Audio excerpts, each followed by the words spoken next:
Hey, my name's James Nicholson. I hope you're well. We're back. It's been a sunny weekend. My head is red, but I've had a great weekend with my two daughters and Katie. We've been to the beach and stuff. So we're back in the office today. We've also got new markers for you guys. This is important as well. So we've got some spare ones in there. So hopefully these aren't going to run out too quickly. Those that watch the channel on a regular basis will know how quickly we go through markers. Well, today we want to talk about house prices. We've got some new data, and it's really important to get all of the data that we can and form the best opinion on what's right for our investing strategy, or even if we're looking to sell our own house. So before we jump into that, make sure if you haven't done already, subscribe to the channel and hit the bell notification. Smash the like button, guys. We're on our way to 700,000 views we might hit this week. And we might hit 7,000 subscribers as well. So help us with that. So, house prices.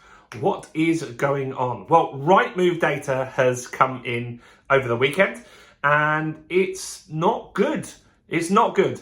Now, what I want to preface this with is that Rightmove data is asking prices. It's not what the house is ultimately going to sell for. Now, in a hot market, in a market that we've had over the last few years, you might get an asking price of 100 grand and the price might have sold for 110.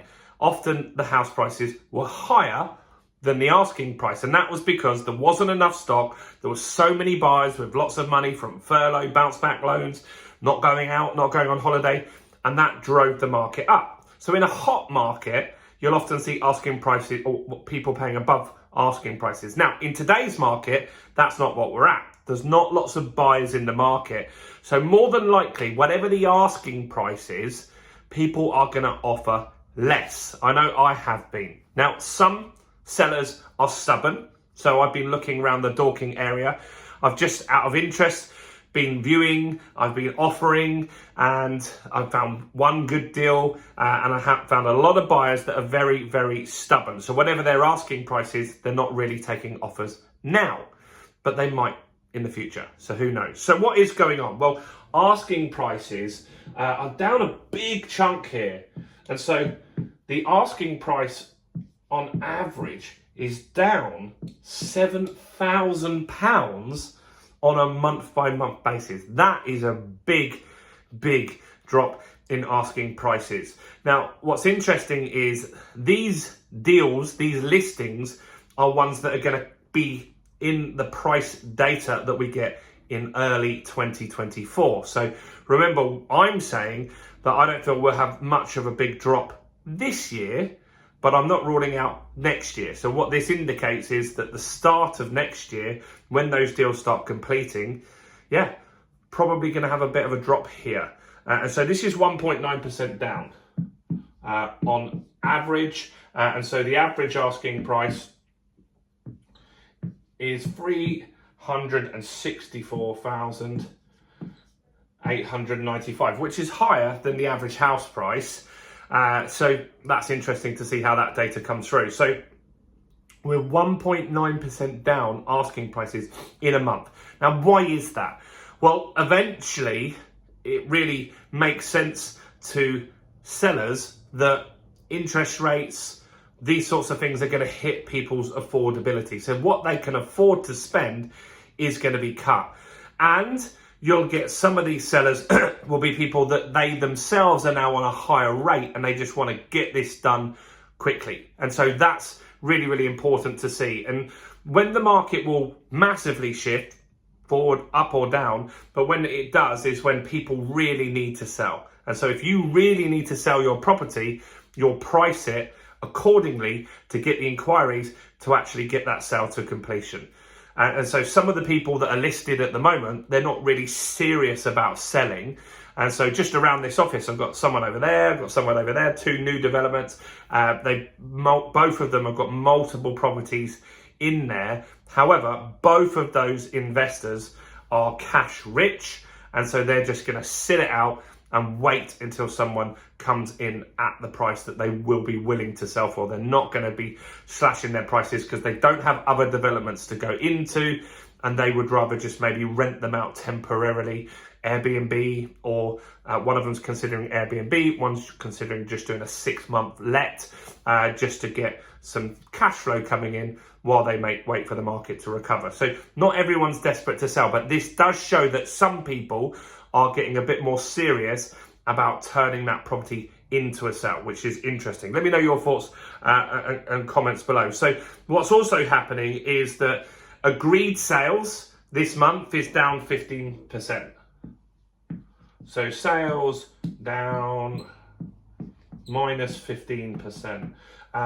So that's going to hit a lot of people as well. That's going to hit agents. That's going to hit solicitors. Anyone that's involved in conveyancing, mortgage brokers, these sorts of people. That's a big drop. And so, yes, there are less properties on the market. And so that indicates that you'll have less that sell. But it is a big drop. So that's interesting. Now, rents are up.